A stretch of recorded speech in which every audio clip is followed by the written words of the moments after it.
الذي بعث ليتمم مكارم الأخلاق وإنه لعلى خلق عظيم وعلى أهل بيته الطيبين الطاهرين المعصومين الذين أذهب الله عنهم الرجس وطهرهم تطهيرا.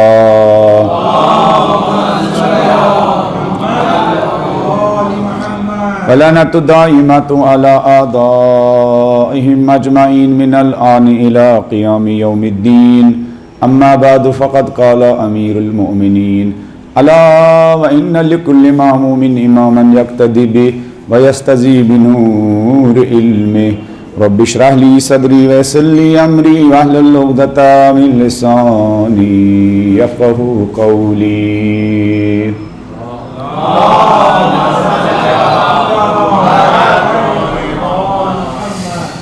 خداوند منان ہمارے سارے مرحومین کی مغفرت فرمائے، کروٹ کروٹ ان کو جنت نصیب فرمائے، محمد و آل محمد کی شفاعت ان کو نصیب فرمائے، ان کے گناہوں کو درگزر فرمائے، بانیان مجالس کے مرحومین کی خدا کروٹ کروٹ جنت نصیب فرمائے، مجلس میں جو مومنین حاضر ہیں ان کے مرحومین کی بھی خدا مغفرت فرمائے، جن علماء سے جن اساتذہ سے ہم نے سیکھا ہے، پڑھا ہے، دین اور محمد و آل محمد کی تعلیمات سے آشنائی حاصل کی ہے، اگر وہ بھی اس دنیا سے جا چکے ہیں خدا ان کو قرآن اور محمد و آل محمد کی شفاعت نصیب فرمائیں۔ جن علماء کے بیانات منبر پر بیٹھ کر سنتے تھے اگر وہ بھی اس وقت خدا کی جوار رحمت میں کوچ کر چکے ہو خدا ان کو بھی محمد و آل محمد کی شفاعت نصیب فرمائیں۔ کربلا سے لے کر آج تک کتنے لوگوں نے رائے اہل بیت میں، رائے حسین میں، عزاداری کی راہ میں اپنی جان کے نذرانے پیش کیے، خدا ان تمام جوانوں کو شہداء کربلا کے ساتھ محشور فرمائیں۔ ہمارے زمانے کے وہ عظیم شہداء جن کا ہماری گردنوں پر بلکہ پوری بشریت پر بہت بڑا احسان ہے، شہداء مدافعین حرم، خدا ان کو بھی کربلا کے شہیدوں کے ساتھ محشور فرمائیں۔ ان تمام شہداء کی شفاعت ہم کو، ہمارے والدین کو، ہمارے بچوں کو، ہمارے دوست احباب کو اور ان لوگوں کو جن کا ہماری گردن پر حق ہے ان کو ان شہیدوں کی شفاعت نصیب فرمائیں۔ بلند آواز میں مرحومین کی مغفرت کے لیے ایک صلوات پڑھ دیجئے۔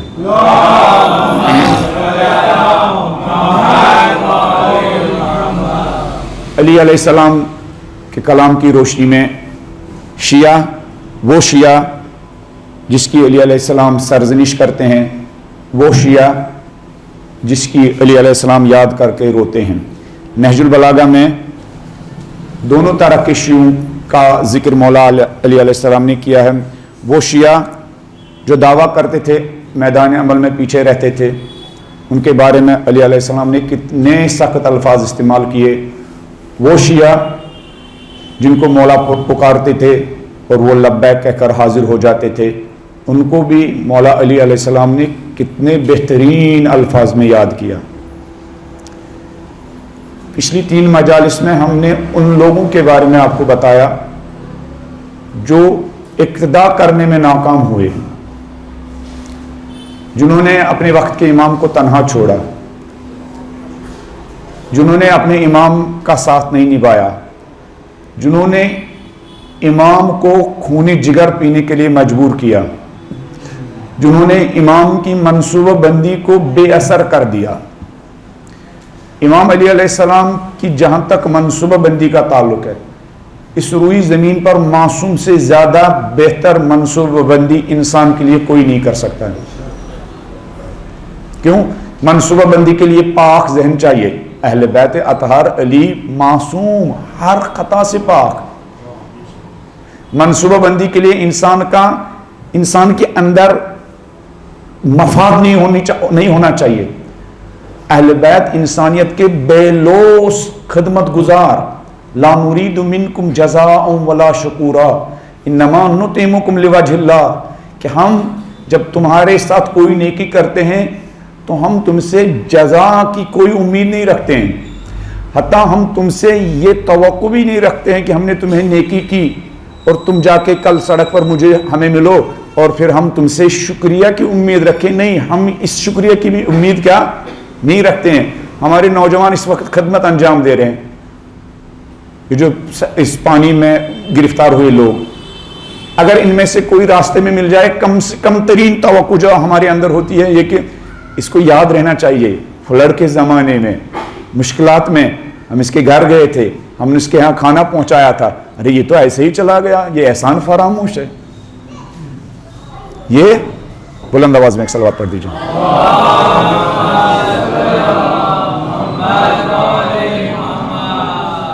یہ احسان فراموش ہے. قرآن کہتا ہے کہ اہل بیت علیہ السلام وہ عظیم انسان کہ انسان کی خدمت انجام دیتے ہیں تو حتیٰ اس انسان سے شکریہ کی بھی توقع نہیں رکھتے ہیں، بے لوث خدمت. تو منصوبہ بندی کے لیے انسان کے اندر عصمت، وہی انسان بہترین منصوبہ بندی کر سکتا ہے جس کے اندر عصمت پائی جاتی ہو، جس کے اندر علم مطلق پایا جاتا ہو، جس کے اندر جہالت کا ذرہ برابر بھی جہالت کا تصور بھی نہ ہو. ایسے لوگوں نے انسان کے لیے منصوبہ بندی کی ہے، ایسے لوگوں نے انسان کے لیے کوئی پلان بنایا ہے، ایسے لوگوں نے انسان کی رستگاری کے لیے، انسان کی ہدایت کے لیے، انسان کی دنیاوی اور اخروی کامیابی کے لیے پلان بنایا ہے. لیکن مولا اپنے ساتھیوں سے کہہ رہے ہیں خدا تمہارا برا کرے، تم نے میری رائے کو بے اثر کیا، تم نے میرے منصوبوں کو بے اثر کیا، تم نے میرے پلان کو بے اثر کیا، تم نے میری حکمت عملی کو بے اثر کر دیا. یہاں تک کہ لوگ یہ کہنے لگے کہ علی تو خود ایک شجاع، بہادر، کیا مجاہد ہے، لیکن جنگ کی مہارت، جنگ کی نالج، جنگ کی تدبیر الیاذ باللہ ان کے اندر کیا پائی نہیں جاتی ہے.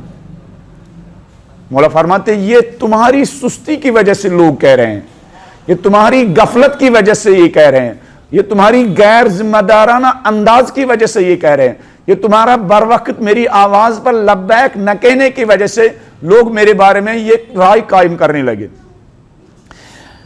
اب میں اس موضوع کو سمیٹ دیتا ہوں، اگرچہ یہاں بھی بہت ساری چیزیں کہنے کو ہے جس سے اندازہ ہوتا ہے ہمارے لیے صرف علی کا دعوے دار شیعہ ہونا کافی ہی نہیں ہے، بلکہ دعوے کے ساتھ ساتھ عمل کے میدان میں حاضر ہونا بہت امپورٹنٹ ہے. اور عمل کا میدان صرف مسجد میں حاضر ہونا ہی نہیں ہے جہاں وہاں بھی ہم حاضر نہیں ہوتے ہیں، بلکہ ہر وہ میدان، ہر وہ فیلڈ، ہر وہ جگہ جہاں امام ہمیں پکارے، جہاں امام کی مرضی ہو، وہاں ایک شیعہ کا حاضر ہونا بہت ضروری ہے. علی علیہ السلام ایسے شیعوں کی تلاش میں ہیں اور ایسی شیعوں کی تربیت کرنا چاہتے ہیں اپنی خطبوں کے ذریعے، اپنے کلام کے ذریعے، اپنے تربیت نظام کے ذریعے، جو قدم با قدم علی علیہ السلام کے ساتھ ساتھ ہو. علی کی زبان سے جملہ نکلے، علی کی زبان سے کوئی حکم نکلے اور وہ عمل کرنے کے لیے تیار ہو.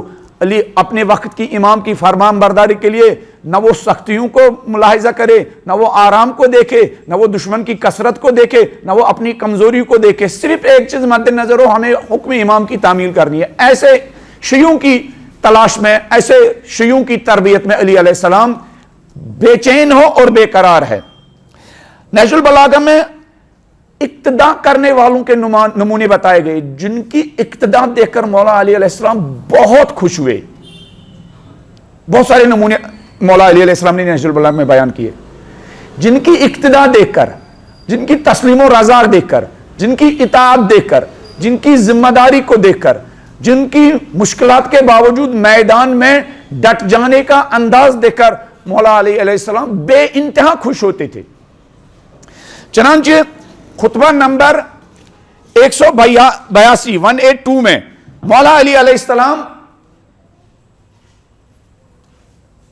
اسی طرح کے کچھ نمونوں کے بارے میں ذکر کر رہے ہیں اور ان کو ذکر کر کے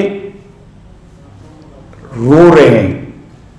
وہ لوگ جو اقتداء کے میدان میں علی کے ساتھ ساتھ تھے، ان کو ایک تفصیلی خطبہ ہے، یہ خطبہ نمبر 182.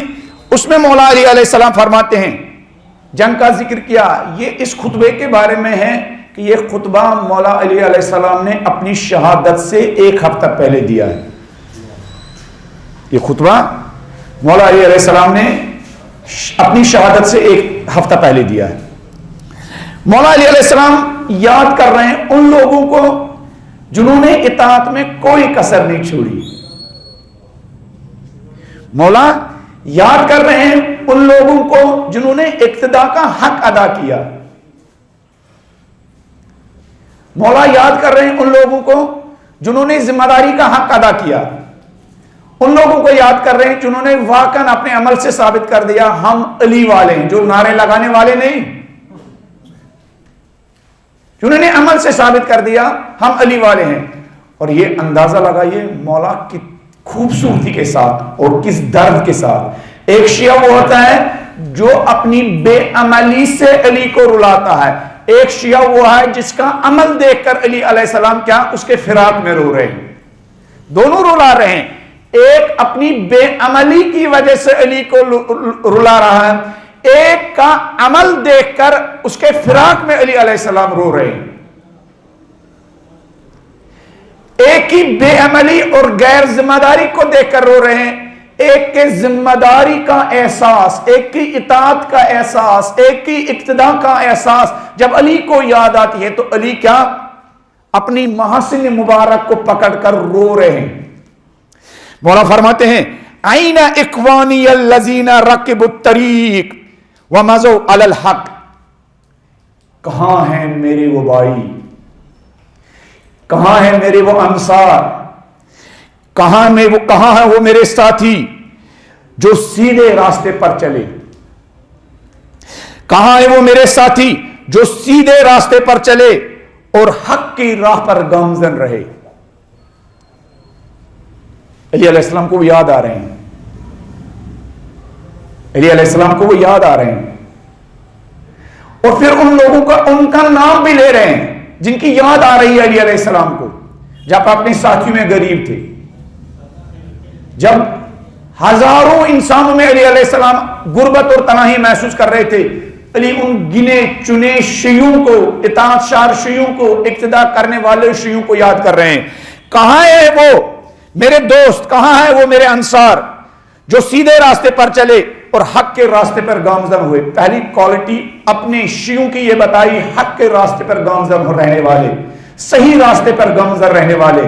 اور اسی نہج البلاغہ میں مولا نے فرمایا کبھی اگر تم حق کے راستے پر ہو تو حق کے راستے پر اکیلے ہونا تمہیں وحشت زدہ نہ کرے. اگر انسان حق کے راستے پر اکیلا ہے تو کبھی کبھی انسان کیا خوف زدہ ہونے لگا، اب کیا ہوگا، پوری سوسائٹی تو میرے خلاف ہو جائے گی. مولا فرماتے اگر حق پر ہو تو انسان کو وحشت زدہ نہیں ہونے کی ضرورت نہیں ہے، اہم یہ کہ انسان حق پر ہو. اگر باطل پر ہے اور کروڑوں کے اجتماع میں ہے وحشت زدہ ہونا چاہیے. اگر انسان کروڑوں کے جرمٹ میں ہے لیکن حق کے ساتھ نہیں ہے، حق کے راستے پر گامزن نہیں ہے، صحیح راستے پر گامزن نہیں ہے، اس موقع پر انسان کیا گامزن ہونا چاہیے. مولا فرماتے ہیں اگر حق کے راستے پر ہو تو قلت عدد کی وجہ سے وحشت زدہ نہیں ہونا چاہیے، خوف زدہ نہیں ہونا چاہیے، قدموں میں لغزش پیدا نہیں ہونا چاہیے، ڈر نہیں لگنا چاہیے انسان کو، اہمیت کے حق پر ہو. پھر فرماتے ہیں نام لے کر پھر ان اپنے انصار کا، ان اپنے بھائیوں کو بھائی کہتے ہیں. متعدد جگہ پر نہج البلاغہ میں مولا نے اپنے بہترین ساتھیوں کو بھائی کہا. بھائی کہا، بھائی سہارا ہوتا ہے امام کے لیے، اپنے ناصر سہارا ہوتے ہیں. پھر فرماتے آئین عمار، کہاں ہے عمار یاسر. اس وقت یہ بات ہے عمار شہید ہو چکے تھے لیکن اپنے ہزاروں غیر ذمہ دار ساتھیوں کے درمیان مولا علی علیہ السلام کو عمار جیسا ذمہ دار شیعہ یاد آ رہا ہے.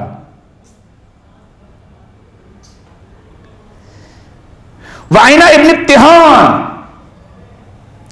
وَأَيْنَ ذُو الشَّهَادَتَيْن، کہاں ہے ذو الشَّهَادَتَيْن. خزیمہ بن ثابت کے بارے میں ہے کہ اس کی شہادت 2 لوگوں کے برابر. امام کہہ رہے کہاں ہیں یہ میرے ساتھی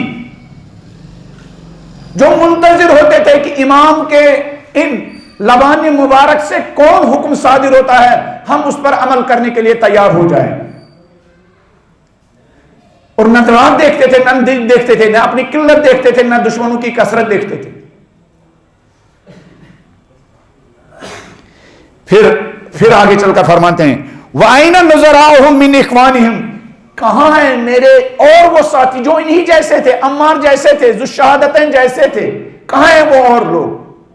پھر ایک ایک کر کے اپنے ان ساتھیوں کی کوالٹی گن رہے ہیں کہ ان کے اندر کیا کوالٹیاں پائی جاتی تھی. شیعہ علی کی نظر میں علی کا شیعہ علی کی زبان سے، یہ علی کی زبان ہے.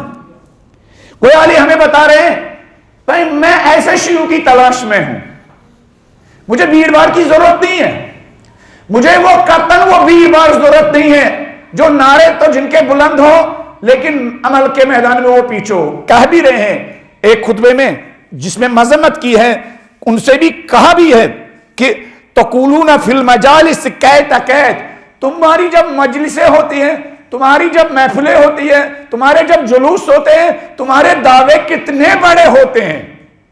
یہ مولا علی علیہ السلام کے الفاظ ہے. جب تقولون فی المجالس کیت کیت، مجالس میں، محفل میں، جلوسوں میں باتیں کرتے ہو تو پتھر بھی پگھل جائے گا. ارے ان کو دیکھو یہ کیا ہے، ان کو دیکھو ان کے دعویٰ کیا ہے، علی کی نام پر مر مٹنے والے. پھر مولا خود ہی فرماتے ہیں فیضا جال قتال کل تم ہیدی،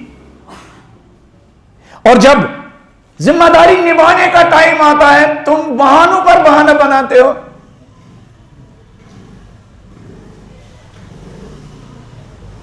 نحو میں کہتے ہو یہ جان حسین کا صدقہ ہے، اسے مولا پر ہی وارو. تم جان تو دور کی بات، تو علی کے نام پر 10 روپیہ بھی جیب سے نکالنے کے لیے تیار نہیں ہے. تو علی کے عشق میں وہ بسترا صبح اٹھانے کے لیے بھی تیار نہیں ہے. تو علی کے عشق میں اپنے اختلافات بھی مٹانے کے لیے تیار نہیں ہے. تو علی کے عشق میں اپنے ان گرفتار شیعوں کے لیے اپنی ہاتھ پسینے کی کمائی کا 1% بھی خرچ کرنے کے لیے تیار نہیں ہے. مولا فرماتے ہیں کہ تقولون فی المجالس کیت کیت، مجالس کی جہاں تک بات ہوتی ہے، منبر پر بیٹھنے کی جہاں تک بات ہوتی ہے، مولانا بھی شیعہ علی کی نظر میں اس موضوع پر گفتگو کر رہا ہے. اگر مولانا متو کو پریکٹیکل فیلڈ میں دیکھیں گے تو جو مجلس میں حاضر لوگ ہیں وہ بھی فرار کہیں گے ارے یہ تو منبر پر بڑی بڑی باتیں کہہ رہا، میدان عمل تو یہ دامن عمل خالی ہے. علی علیہ السلام گفتار کے غازیوں کے تلاش میں نہیں، علی علیہ السلام کردار کے غازیوں کی تلاش میں ہیں.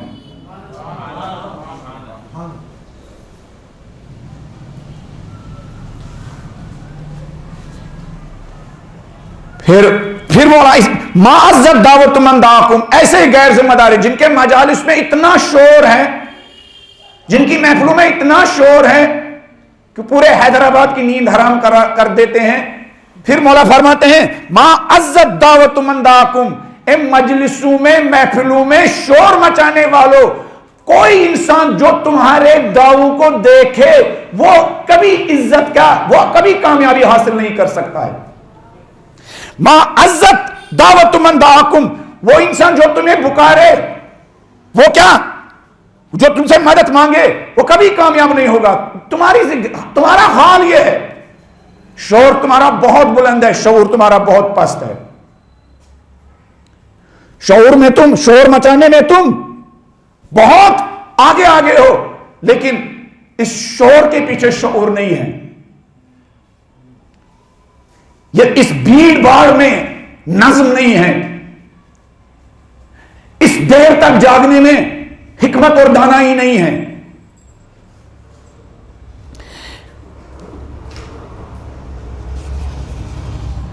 اسی میں مولا اور ایک یہ درد ہے علی کا، وَمَا أَيِّ إِمَامٍ بَعْدِي تُقَاتِلُونَ، تم مجھے یہ بتاؤ مجھ سے بہتر امام تم کب لاؤ گے جس کے ساتھ تم کیا ذمہ داری نبھاؤ گے، جہاد کرو گے. مجھ سے بہتر امام کی تلاش میں ہو.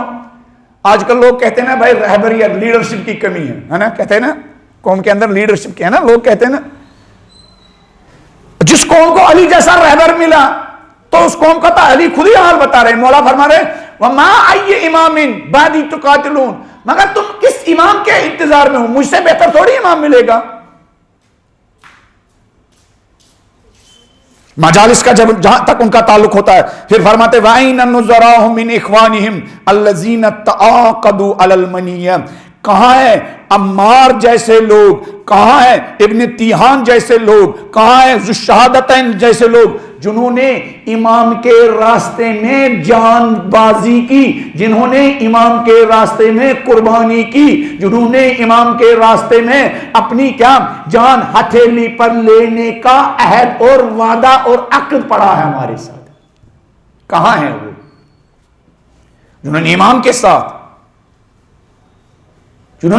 ساتھ عہد کیا ہے، پیمان کیا ہے جان ہتھیلی پر رکھنے کی، خطرات کے میدان میں وارد ہونے کی، ذمہ داریوں کے میدان میں حاضر رہنے کی۔ پھر فرماتے ہیں کہاں ہیں وہ لوگ ابردا برؤوسہم الی الفجرہ، جو میدان میں امام کو خوش کرنے والے اور جن کی ذمہ داریوں سے اور جن کی میدان میں ڈٹ جانے سے دشمن اتنا جل جائے کہ دشمن آرزو کرے کہ ان لوگوں کے سر میرے پاس پہنچے، جیسے مولا علی علیہ السلام کے بہت سے ساتھیوں کے سر کاٹے گئے اور وہ کٹے ہوئے سر معاویہ کے دل کی تسکین کے لیے معاویہ کے پاس بھیجے گئے۔ علی کی محبت میں اس قدر ذمہ داری کا احساس نبھانے والے کہ دشمن ان کی طاق میں بیٹھا ہوا ہے، ان کے سر کاٹنے کے طاق میں بیٹھا ہوا ہے۔ بالکل اسی طرح جس طرح قاسم سلیمانی اور انجینئر ابو مہدی کے لیے دشمن رات بھر جاگتا تھا، ان کا سر ملے، ان کا بدن ملے، ان کو شہادت کب مل جائے۔ بالکل اسی طرح کی نہ سب مولا فرماتے ہیں کہاں ہیں وہ لوگ جنہوں نے جان بازی کا عہد کیا ہے، کہاں ہیں وہ لوگ جنہوں نے اپنی جان ہتھیلی پر رکھنے کا وعدہ کیا ہے، کہاں ہیں وہ لوگ جو امام کے دل میں کیا امام کو جن کو دیکھ کر سکون ملتا ہے، امام کو جن کو دیکھ کر قرار ملتا ہے، امام کو جن کو دیکھ کر اطمینان حاصل ہوتا ہے، اور کہاں ہیں وہ لوگ جن کو ظالموں کو جن کی سر کی تلاش ہے، کہاں ہیں وہ لوگ ظالموں کو جن کو ایک شہادت کا انتظار ہے، کہاں ہیں وہ لوگ جو امام کے دل کی ٹھنڈک اور دشمنوں کی آنکھوں میں کیا کانٹا۔ آج ہم اس کے الٹے ہیں، ہم دشمنوں کے دلوں کے سکون ہیں اور اپنے ماننے والوں کے کیا آنکھوں میں کیا کانٹا بن چکے ہیں، اپنی بے عملی کی وجہ سے، اپنی بے عملی کی وجہ سے۔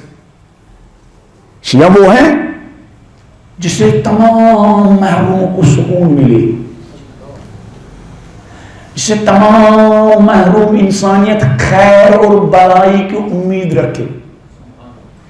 شیعہ وہ ہے جس میں تمام درد مند انسانیت، مشکلات میں گرفتار انسانیت، پریشان حال انسانیت، پریشان ماں باپ، پریشان بہن، پریشان شوہر، پریشان زوجہ، جس سے خیر کی، اصلاح کی، بھلائی کی امید رکھے۔ مولا امام رضا ایک حدیث میں فرماتے ہیں کہ انسان کی عقل کامل نہیں ہوتی ہے مگر ایک 10 چیزیں اس کے اندر پائی جاتی ہو۔ الخیر من معمول، عقل مند انسان وہ ہے جس سے سارے لوگ خیر کی امید رکھے، حتیٰ قاتل بھی خیر کی امید رکھے، حتیٰ دشمن بھی خیر کی امید رکھے، حتیٰ جانی دشمن بھی خیر کی امید رکھے۔ اہل بیت علیہ السلام کے بارے میں ان کے جانی دشمن بھی خیر کی امید رکھتے تھے۔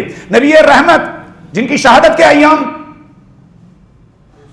میں ہم آج کل مرثیہ اور مجلس پڑھ رہے ہیں، پیغمبر اکرم کو ایک مرتبہ ایک دشمن نے تنہائی میں پکڑا، پیغمبر کے ہاتھ میں کچھ نہیں تھا، اس کافر نے، اس مشرک نے پیغمبر سے کہا یا محمد اب تو تنہا میرے ہاتھ میں آ گیا، اب بتاؤ کون بچائے گا؟ پیغمبر نے فرمایا، توحید کی بات کی، کہا میرا خدا مجھے بچانے والا ہے۔ کافر کے ہاتھ سے تلوار گری، وہ تلوار پیغمبر کے ہاتھ میں آ گئی۔ پیغمبر نے پوچھا تو بتا اب تمہیں کون بچائے گا؟ مجھے تو خدا نے بچایا، تو بتا تو تجھے کون بتایا؟ کہا یا رسول اللہ، یا محمد مجھے فکر مند ہونے کی ضرورت نہیں، تیرا کرم مجھے بچائے گا۔ سبحان اللہ سبحان اللہ۔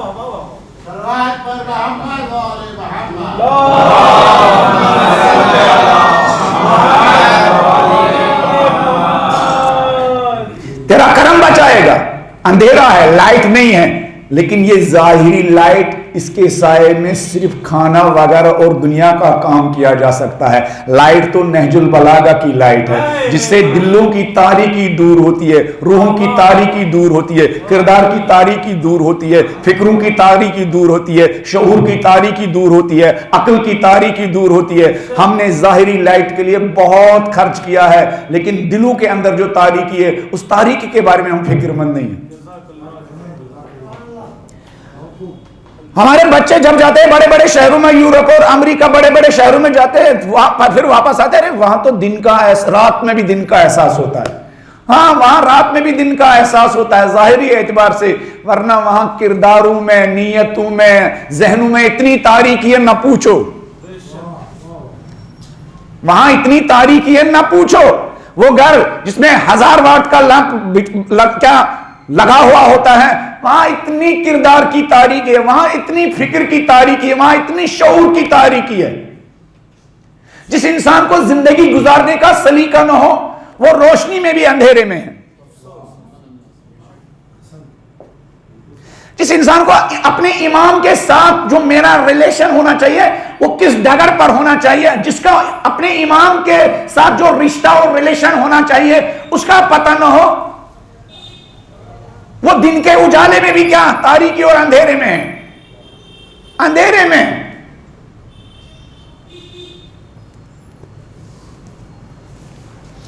جیسا مولا فرماتے ہیں پھر کہا کہاں ہیں وہ میرے ساتھی جنہوں نے جان بازی کا عہد کیا ہے, جنہوں نے عہد کیا ہے اپنی جان ہتھیلی پر لینے کی, جنہوں نے عہد کیا ہے خطرات کے میدان میں حاضر رہنے کی, جنہوں نے عہد کیا ہے قوم کی عصمت بچانے کے لیے, قوم کی عفت بچانے کے لیے, قوم کی آبرو بچانے کے لیے, قوم کا مورل بڑھانے کے لیے, قوم کو عزت مند بنانے کے لیے, قوم کو سرفراز بنانے کے لیے, قوم کو ہر قسم کی جہالت سے بچانے کے لیے, قوم کو ہر فیلڈ میں با عزت دیکھنے کے لیے, جنہوں نے اپنی جان ہتھیلی میں لے رکھے. کہاں ہیں وہ لوگ اور کہاں ہیں وہ لوگ جن سے دشمن اتنے کیا تپ رہے ہو کہ وہ ان کے سروں کے انتظار میں بیٹھے ہو, ان کی شہادت کے انتظار میں بیٹھے ہو. کہاں ہیں وہ لوگ؟ پھر نوفی بکالی کہتے ہیں اس کے بعد یہ کہنے کے بعد, عمار کا ذکر کرنے کے بعد, ابن تہان کا ذکر کرنے کے بعد, ذو الشہادتین کا ذکر کرنے کے بعد اور ان جن سے ساتھیوں کا ذکر کرنے کے بعد مولا علی علیہ السلام نے ایک مرتبہ اپنے محاسن کو ہاتھ سے پکڑا اور پھر کیا کیا, فاطال البکا, اور بہت دیر تک روتے رہے. غیر ذمہ داروں کے جرم میں اگر علی جیسا امام آ جائے تو اس کو عمار تو یاد آ ہی جائے گا. غیر ذمہ داروں کے درمیان اگر علی آ جائے تو اس کو ذو الشہادتین تو یاد آئے گا ہی. غیر ذمہ داروں کے درمیان جب علی جیسا امام غیرت مند امام آ جائے گا تو مالک اشتر تو یاد آ ہی جائے گا. نوفی بکالی کہتے ہیں فاطال البکا, اور بہت دیر تک علی علیہ السلام روتے رہے. یا علی ان لوگوں کو دیکھ کر رو رہے ہیں, اور کربلا کے وفاداروں کو دیکھ کر مولا حسین شب عاشورہ اپنے ہاتھ آسمان کی طرف بلند کر کے کہہ رہے ہیں, اللہم انی احمدک علی ان اکرمتنا بالنبوہ وفقہتنا فی الدین وعلمتنا القرآن. اللہم انی احمدک, معبود میں تیری حمد و ثنا بجا لا رہا ہوں. ہم بھوکے اور پیاسوں کے خیمے میں پانی نہیں ہے, لیکن معبود ہمارے دل عشق محمد سے, عشق رسالت سے, عشق نبوت سے لبریز ہے. معبود میرے ساتھی بہت کم ہے, معبود 30,000 میرے مقابلے میں, معبود میرے 72 صرف ہے, لیکن معبود کیا, انی لا اعلم اصحابا اوفا ولا خیر من اصحابی. معبود میرا لشکر بہت چھوٹا ہے, معبود تیری حمد و ثنا بجا لا رہا ہوں. میں اپنے آنکھوں کے سامنے جو وفادار دیکھ رہا ہوں, معبود میری آنکھوں نے ان جیسے وفادار نہیں دیکھے.